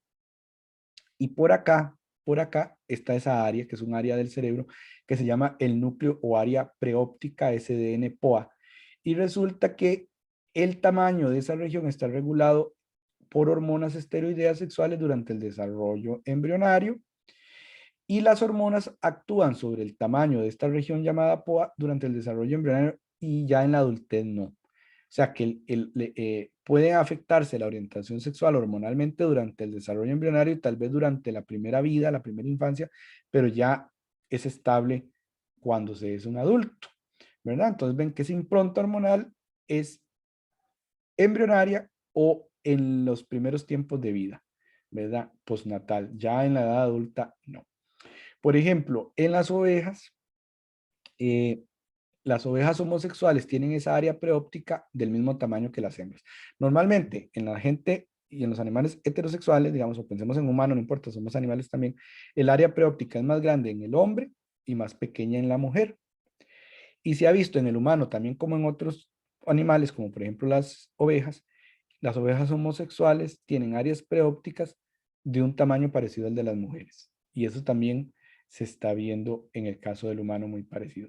¿Qué quiere decir? Que la orientación sexual, aquí estoy explicando la homosexualidad, pero podría estar hablando de la bisexualidad o de la pansexualidad, no importa de cuál, que estas orientaciones tienen base genética y biológica. No son enfermedades, no son parafilias, no son perversiones, son cuestiones biológicas. El tamaño de ese núcleo o zona preóptica, si ese núcleo preóptico o área preóptica es lo mismo, está determinado durante la testosterona, ¿verdad? Perdón, por la testosterona durante el desarrollo embrionario. Se ha encontrado conducta sexual en muchos tipos de animales, conducta homosexual, ¿verdad? Aves, mamíferos, qué sé yo, ¿verdad? El caso de los pingüinos es muy común, ¿verdad? Hay muchas parejas de aves que pueden hacer parejas homosexuales, los pingüinos son muy famosos al respecto. Incluso las parejas de machos de pingüinos pueden robarse huevos de otros para criarlos, ¿verdad? Esto ya en la edad adulta se ve que no se puede revertir, digamos, hormonalmente. Solo, digamos, es importante el tema hormonal, la impronta hormonal durante el desarrollo embrionario, ¿verdad? Ya en la adultez, pues no. Resulta que terminan de formarse primero las gónadas durante el desarrollo embrionario en el humano y hasta tiempo después termina de madurar el cerebro. Entonces vean que hay un tiempo entre la maduración de los órganos sexuales y el cerebro. Por lo tanto, pueden haber discrepancias fisiológicas que cambien la orientación sexual. Entonces, una persona puede nacer con un sexo masculino o femenino, pero durante el desarrollo embrionario se provocó que vaya a tener otra orientación sexual, precisamente porque no se forman al mismo tiempo.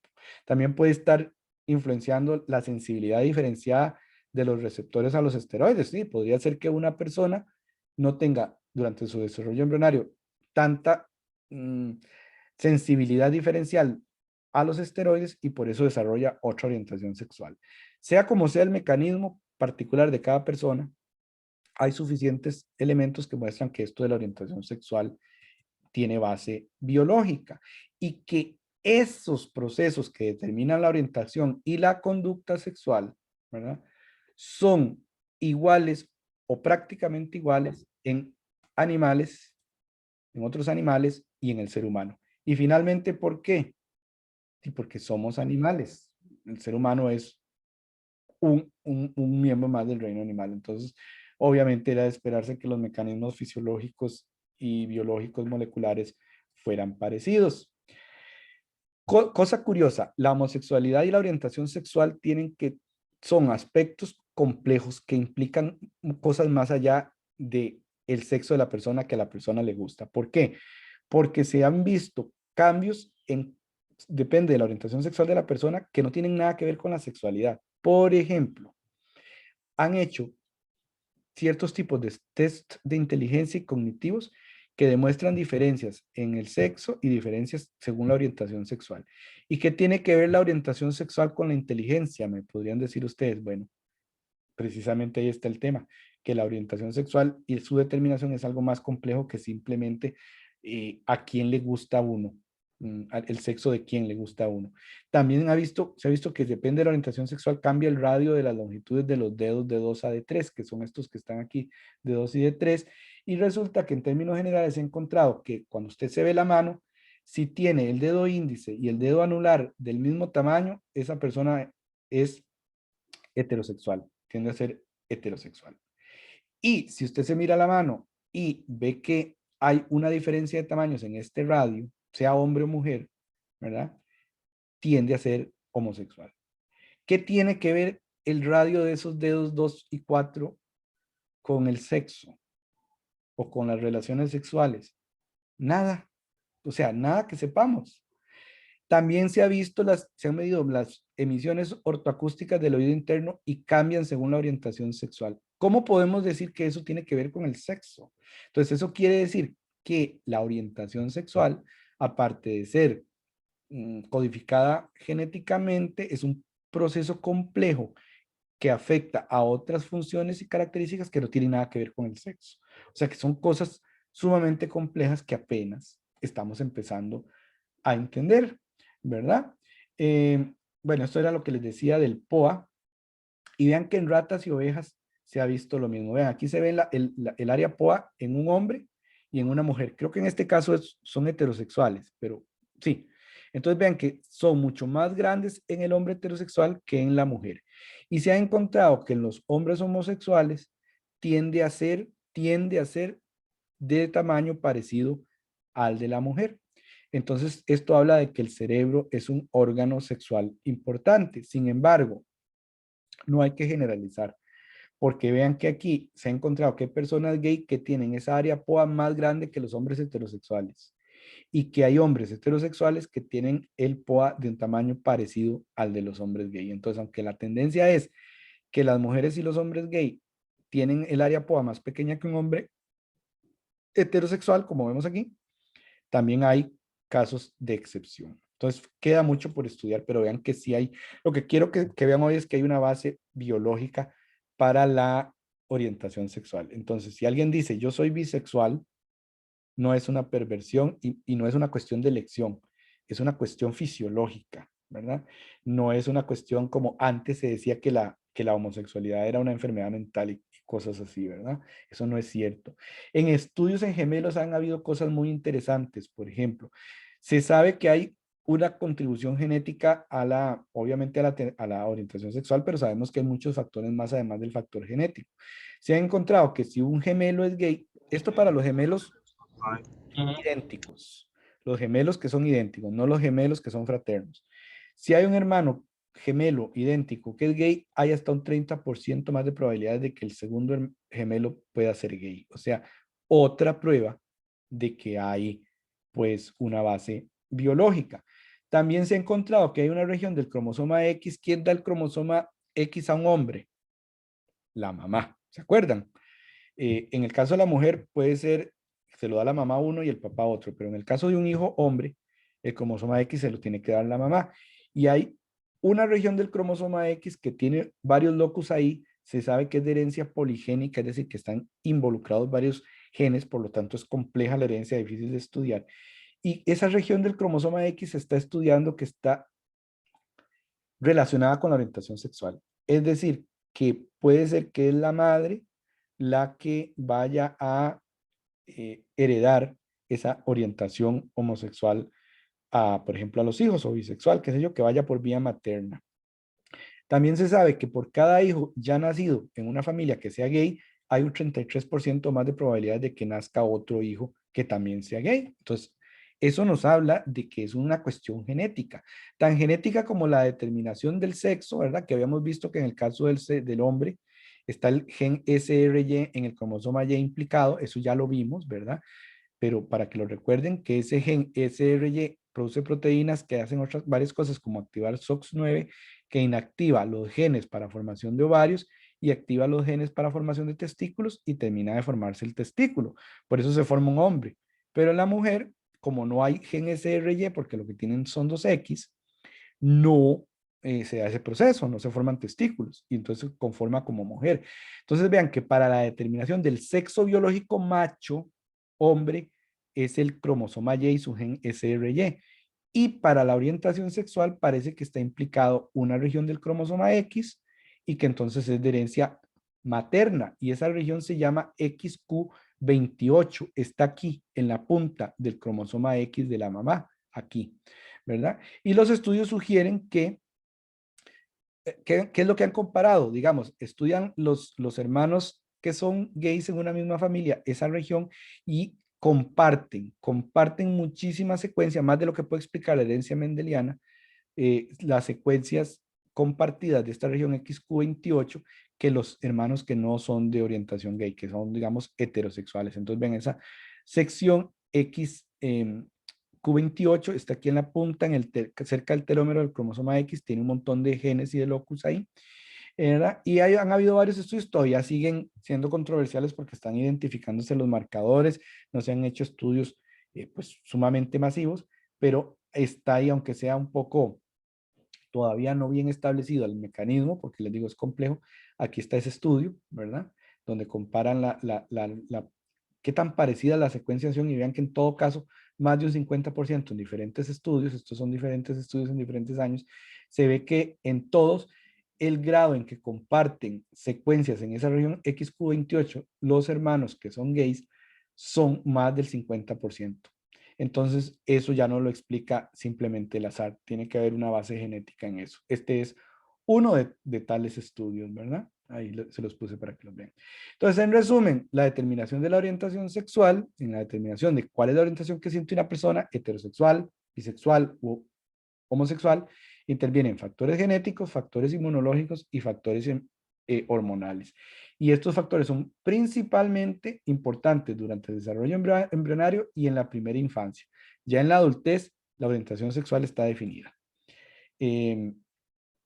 Luego, se sabe que por más que han intentado, ninguna explicación, ni estudio psicológico, ni psicoanalítico ha demostrado que realmente la cuestión psicológica sea determinante para la orientación sexual, ¿verdad? Las experiencias sexuales y sociales en la infancia pueden tener alguna importancia, pero siempre es reducida. ¿Por qué? Porque siempre se ha dicho que la orientación sexual es porque alguien lo violó cuando era pequeño, porque alguien la violó cuando era pequeña, porque no, y resulta que eso no es así. Eso no tiene ningún fundamento clínico.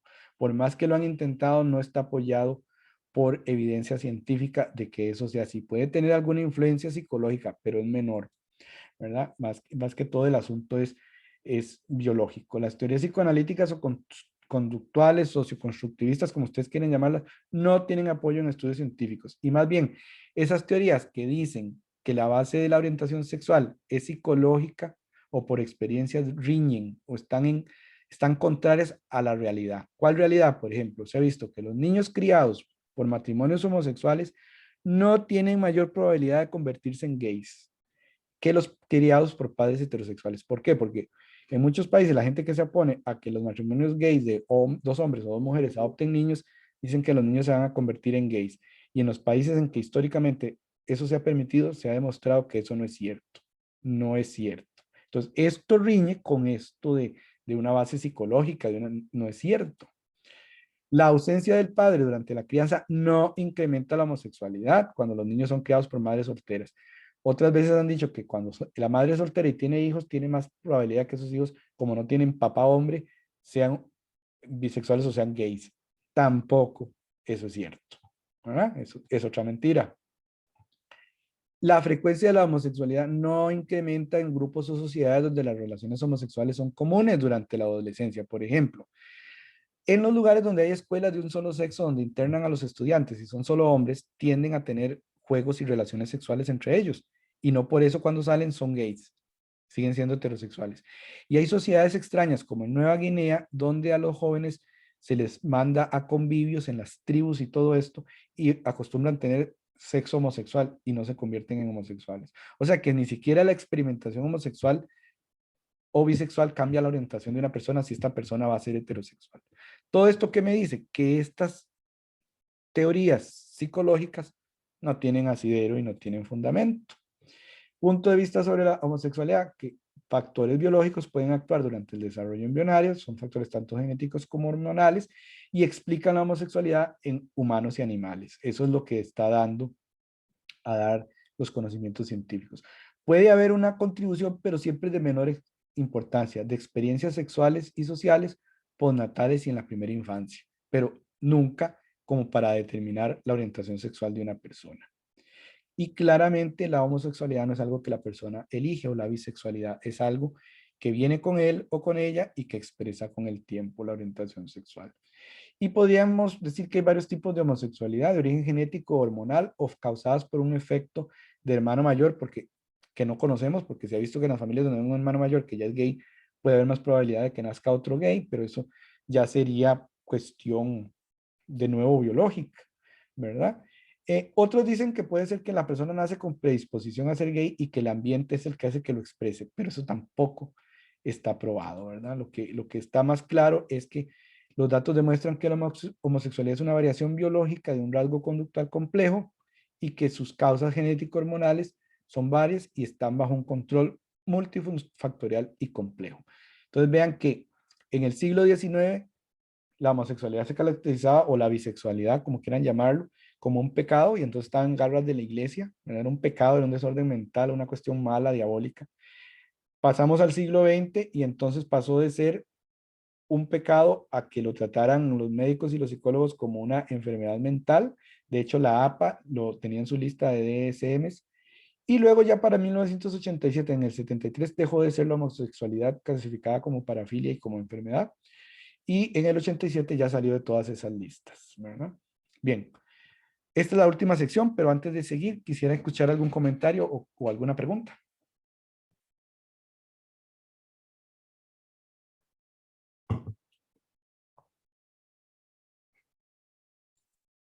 Todo va quedando muy claro, profe. Todo. Bueno, entonces muchachos, llegamos a esta partecita. Ay, aquí alguien levantó la mano, perdón, es que yo no veo bien el... bueno, está bien, pero sí, Valentina sí pudo entrar, ¿verdad? Me dice que pudo entrar desde otra cuenta, espero que se haya podido entrar. ¿Alguien levantó la mano? Yo, ¿Qué pasó? una pregunta. Si la homosexualidad era tratada como una enfermedad mental, entonces ellos la trataban, por decirlo de algún modo. Pues sí, pues hacían terapias psicológicas y psicoanalíticas, ¿verdad? De hecho, se metían muchos grupos religiosos que, según ellos, convertían a la gente homosexual por medio de la religión y qué sé yo, intentaron varias cosas e intentaron tratarla. Tal vez no las trataron como trataron los psicólogos han hecho cosas terribles, pero los psiquiatras, como trataban otras enfermedades mentales que las trataban con terapia de choque y cosas así, pero sí intentaron tratarlo, ¿verdad? Porque bajo eso estaba el precepto de que usted podía dejar de ser homosexual o podía dejar de ser bisexual, porque, porque realmente usted podía, era una enfermedad que se podía tratar. Y hoy sabemos que las orientaciones sexuales para nada son enfermedades, son expresiones del humano, pero sí, sí trataron de, ¿verdad? Hasta que en los años 70, después en los 80 finalmente, ya salió de esas listas, ¿verdad? Y entonces ya no es considerado, porque primero era una enfermedad mental, después se consideró una parafilia, que es lo que vamos a hablar. Y entonces se trató de tratar, pero eso nunca tuvo éxito, ¿verdad? Actualmente los únicos que insisten en eso ya no son los psiquiatras ni los médicos ni nada de eso. Los únicos que insisten en esas cosas son los grupos religiosos extremistas, ¿verdad? Que quieren dominar a la gente, que siguen siendo pues anacrónicos y terribles y lamentablemente hay muchas personas que se sienten culpables por la sexualidad y entonces buscan ayuda en gente que ignorante que no los puede ayudar. Recuerden que la sexualidad, muchachos, hay que disfrutarla y no es ninguna perversión ni nada cuando no lleva involucrado actuar en contra de los deseos de otra persona, porque entonces sí se convierte o en un delito o en un problema, que es lo que vamos a terminar hablando de hablar el día de hoy. Mientras eso no sea así, ninguna persona tiene que sentirse eh, ni mal por disfrutar de su sexualidad ni por expresarla, aunque sigan habiendo pues prejuicios y problemas, ¿verdad? Como estamos hablando, pero sí, sí lo intentaron en su momento tratar, hasta que ahora ya eso es prohibido, ¿verdad? Simplemente las personas pueden consultar cuando ya sienten que tienen un problema. Por ejemplo, hay personas que dicen, por ejemplo, hay hombres que les gusta vestirse de mujer o utilizar ropa interior femenina. Si a esa persona eso no le molesta ni nada y se siente bien y lo que sea, no hay ningún problema. Cuando las personas pueden acudir a consultar, cuando digamos usted tiene ese tipo de conducta, pero a usted le molesta, usted dice, no, yo no quiero, esto no me hace sentirme bien, entonces ya ahí sí usted puede buscar un psicólogo o algo así, pero ya eso de que los papás lleven a la hijita porque es lesbiana a que se la cambien, eso es un delito, eso ya no se puede, ¿verdad? Nadie lo va a hacer. Ok, ¿algún otro comentario, pregunta? Bien. Bueno, entonces vean que hemos hablado de un montón de cosas que yo les voy a pedir después que vuelvan a leer. Ahora hablamos de las cuestiones de las parafilias.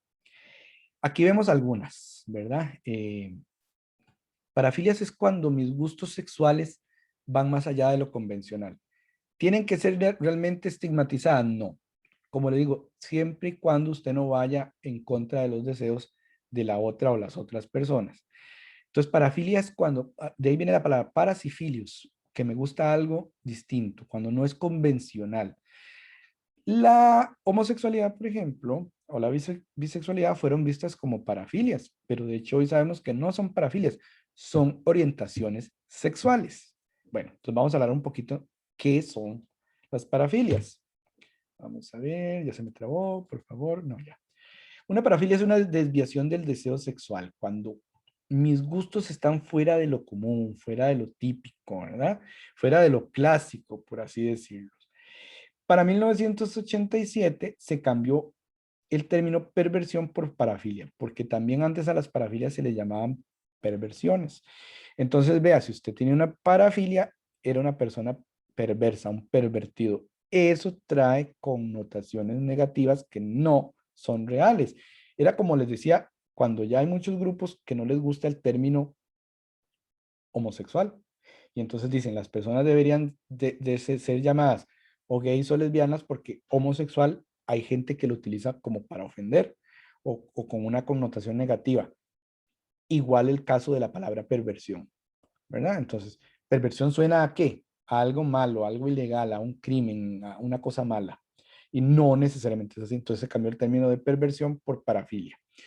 Bueno, entonces cosas fuera de lo común, ¿verdad? Por ejemplo, las personas como que les gustan vestirse con de animales o con pelos, con plumas para sentirse excitados, qué sé yo, esos son parafilias, son gustos fuera de lo común, o que les gustan objetos o ciertas partes del cuerpo que no son normalmente sexuales, las convierten en órganos de excitación sexual. Por ejemplo, hay personas que tienen delirio por los pies.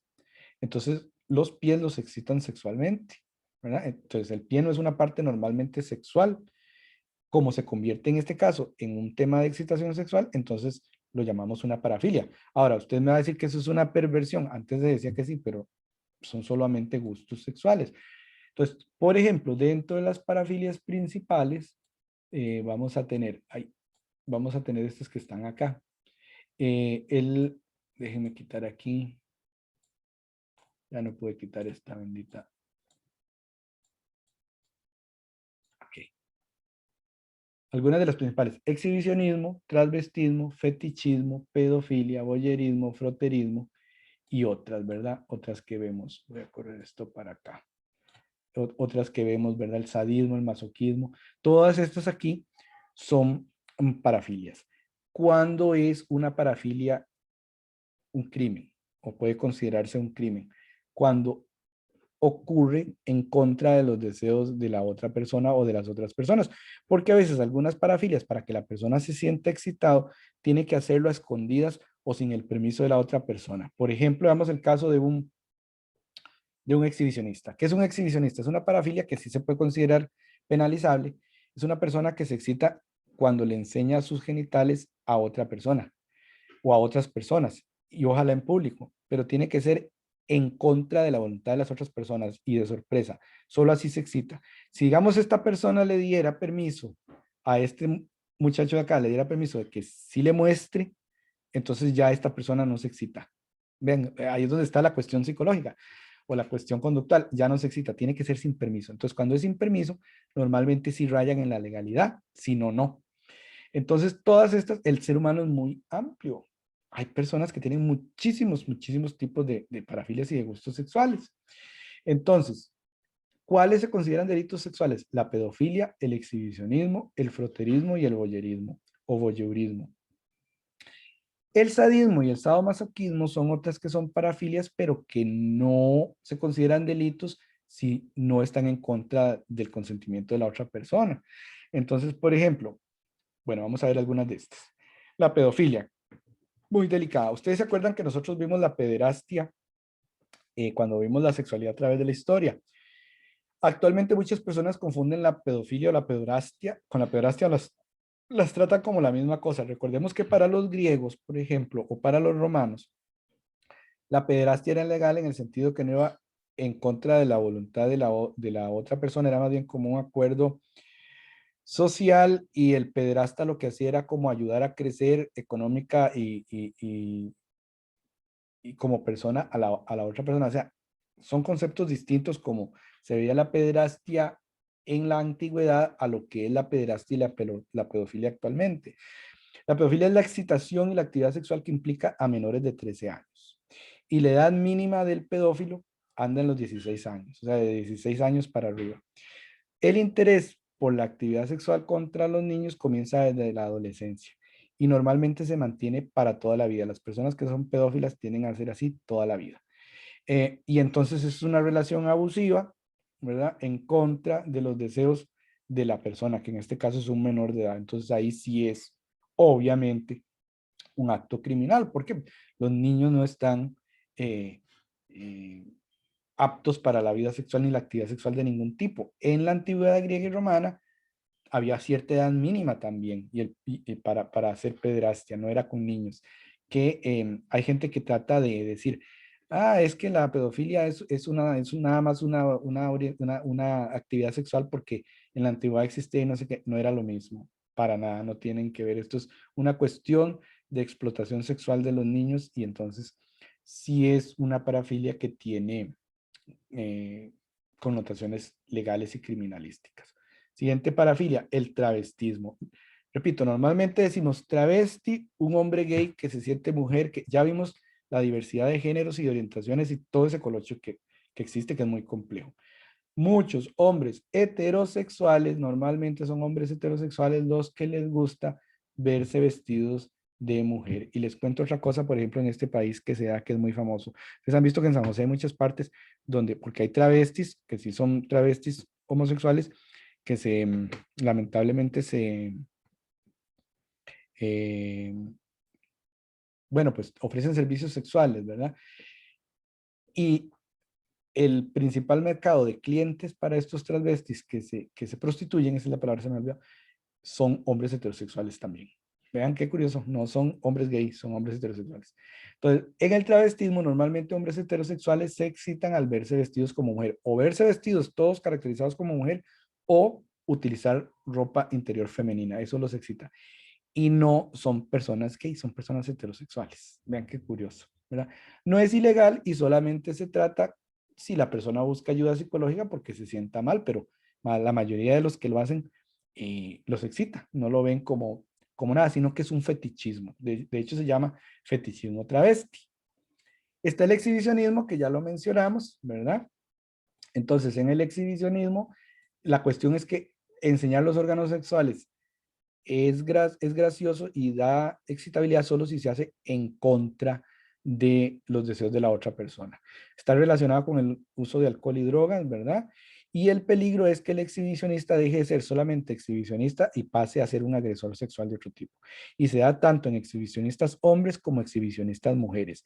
Claro, se da más en hombres, pero hay mujeres también que son exhibicionistas, ¿verdad? Luego tenemos el fetichismo. El fetichismo es cuando la excitación la da algún objeto que no es muy común.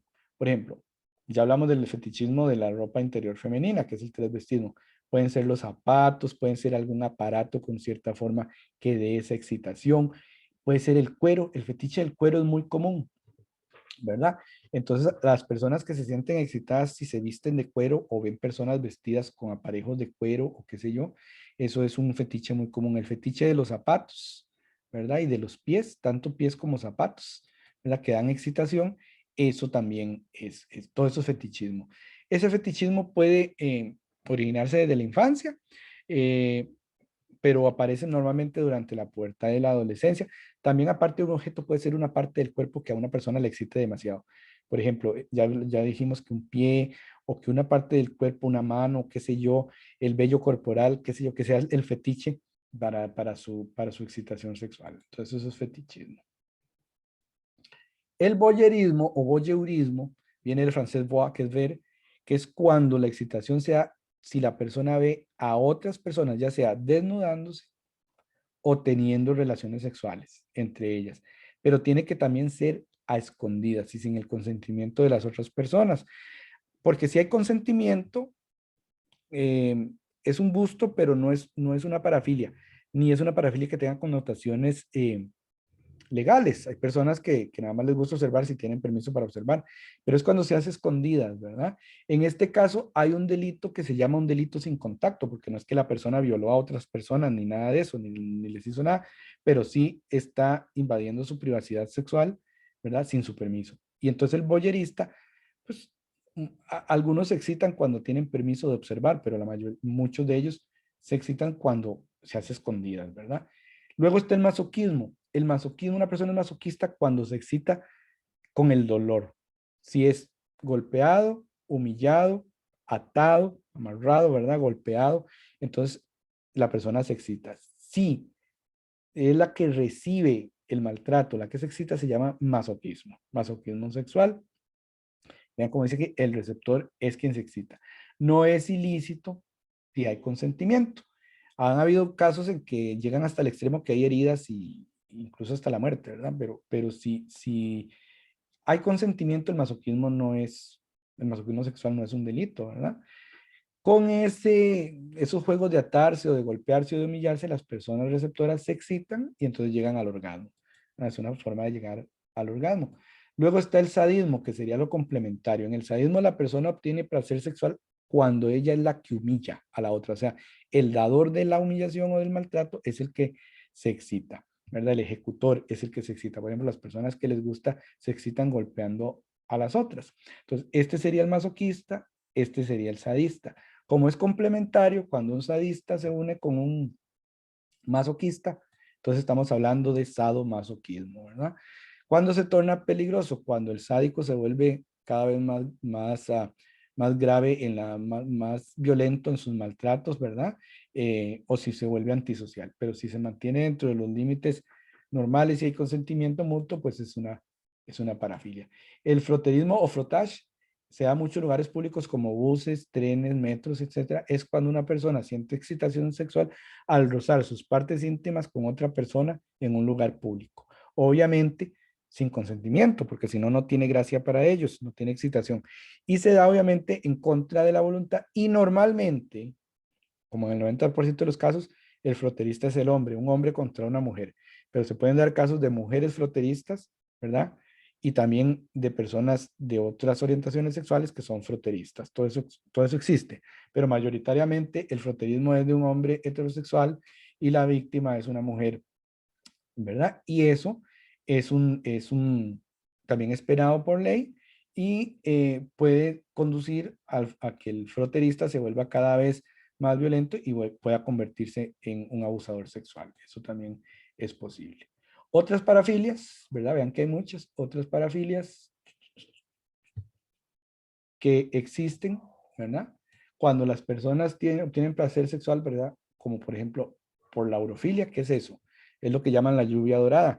Son personas que se excitan y llegan al orgasmo cuando juegan con la micción, con la orina. Eso se llama urofilia, es otra parafilia. La coprofilia es cuando la excitación se da con defecación.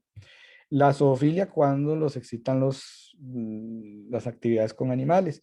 La escatología telefónica cuando hacen llamadas obscenas, ¿verdad? También ahí está el elemento de que la persona que recibe la llamada sea en contra de su voluntad. También ahí puede considerarse una cuestión criminal. Y la necrofilia, extraños casos en que personas se sienten atraídas por cadáveres, ¿verdad? O por los difuntos. Aquí están algunas de... Vean que entonces hay gran cantidad de cuestiones ahí. En cuanto a los tratamientos de las parafilias que se consideran susceptibles de tratar porque sean un peligro social, están las terapias psicoanalíticas que buscan resolver los conflictos, ver de dónde se originaron, pero que estas no han dado resultados experimentales claros de que funcionen. Las terapias cognitivas conductuales han dado mejores resultados que son a corto plazo, las psicológicas son psicoanalíticas a largo plazo, las conductuales a más corto plazo y lo que tratan es de cambiar la conducta de la persona, ¿verdad? Cuando ya la persona hay que tratarla porque puede convertirse en un agresor sexual. Y las terapias médicas que aunque no hay medicamentos específicos, usted no puede ir a pedir, ay, es que A mí me gusta el transvestismo, yo quiero un medicamento para eso, no existe. Pero ciertas parafilias, como por ejemplo cuando hay pedófilos así, se les tienden a dar ciertos medicamentos antidepresivos, antiandrógenos que mencionamos en los temas anteriores, que tienden a bajar la actividad sexual. Entonces esas terapias, las médicas y las cognitivo-conductuales, pues han dado mejores resultados que las terapias psicoanalíticas. Repito, las parafilias pueden ser parte de una sexualidad sana, siempre y cuando las dos personas estén, o las tres o las cuatro personas que participen, lo que sea, están de acuerdo y no se va en contra de la legalidad, ¿verdad? Entonces no se van a ir a conductas antisociales ni criminalísticas, ¿verdad? O un tipo de, digamos, de parafilia, podríamos nombrarlo, o de condición más que todo, es la adicción sexual. ¿Cuándo es la adicción sexual? Cuando ya la persona, o sea, pensar en sexo es saludable, disfrutar el sexo es natural, ¿verdad? Son muy pocos los casos de personas que se declaran asexuales. A todos nos gusta el sexo. Y eso es natural, tener nuestras parafilias normales es natural, nuestras orientaciones, una o dos o más, eso es natural. ¿Cuándo es el problema? Cuando ya, si usted necesita a cada instante y no puede vivir si no está pegado a una computadora, viendo pornografía, teniendo sexo por teléfono, si solo piensa todo el día de que se levanta hasta que se gusta en el sexo, si se masturba convulsivamente, si no puede estar con una pareja, sino que constantemente tiene que tener muchas, qué sé yo. Bueno, incluso eso, tener muchas parejas no es un problema. El problema es cuando eso ya no le permite a usted establecer una relación de pareja, ¿verdad? O le afecta su vida. Entonces ya hablamos de adicción sexual o hipersexualidad o conducta sexual compulsiva. Es lo mismo, es cuando absolutamente todo tiene que girar en cuanto a la sexualidad, ¿verdad? Y entonces ya interrumpe la vida normal, causa ansiedad, problemas personales, problemas laborales, ¿verdad? Problemas de salud. ¿Por qué? Porque las personas hipersexuales ni siquiera se cuidan, sino que si es tener sexo, no importa a la hora que sea, con quien sea, y si yo me cuidé o no me cuidé, entonces ya ahí se convierte en un problema, ¿verdad? Cuando ya es una adicción como cualquier otra adicción, como que usted se vuelva adicto al licor o adicto a la marihuana o adicto al sexo, es lo mismo, ¿verdad? Estas adicciones involucran actividades placenteras, normales, pero en demasía. Entonces la persona recurre demasiado a la masturbación, al consumo de pornografía, a experimentar con diversas personas, ojalá extraños por la calle, cualquier persona. No puede vivir si no está viendo pornografía en su celular o tiene su celular lleno de pornografía o necesita ir a contratar los servicios de prostitutos o prostitutas para poderse sentir satisfecho, qué sé yo, ya cuando raya en ese asunto, ¿verdad? Y empieza a volverse compulsivo e incontrolable y solo se piensa en eso. Entonces, yo les tomé aquí, les puse aquí esta página para que se lean esto y la puedan consultar, de la Mayo Clinic, que es muy famosa en Estados Unidos, una serie de conceptos que nos dicen para que ustedes lo lean, ya solo lee cada uno, ¿verdad? Interiormente, los síntomas de cuando uno podría estar sufriendo adicción sexual. O sea, si usted, bueno, voy a leer esto para ver si yo puedo estar padeciendo de esto. Entonces, aquí, Mayo Clinic nos dice aquí, yo lo traduje del inglés, las síntomas de cuando uno es adicto al sexo, las causas, aunque hay muchas causas inciertas, pero algunas causas que se han identificado, factores de riesgo, si uno es adicto al sexo, qué complicaciones puede tener y cuándo buscar ayuda, ¿verdad? Y aquí está por si lo quieren leer en inglés y algunos otros, y cómo prevenirlo, ¿verdad? Porque como les digo, la vida sexual es normal. Voy a dejar de grabar ahorita. La vida sexual es normal, tiene que vivirse intensamente, tiene que disfrutarse a lo largo de la vida, hasta cuando uno es una persona mayor. Es mentira que deja de ser un ser sexual, los seres humanos somos seres sexuales. Incluso uno puede tener fetiches, parafilias y demás, siempre y cuando no se salgan de las reglas de la legalidad, digamos, si no son cuestiones peligrosas, se pueden disfrutar, pero como todo en la vida, puede convertirse en un exceso. Y recuerden que hasta el agua en exceso es tóxica. ¿Está bien? Entonces ya vamos a conversar. Voy a dejar de compartir un minutito y voy a dejar a parar la grabación.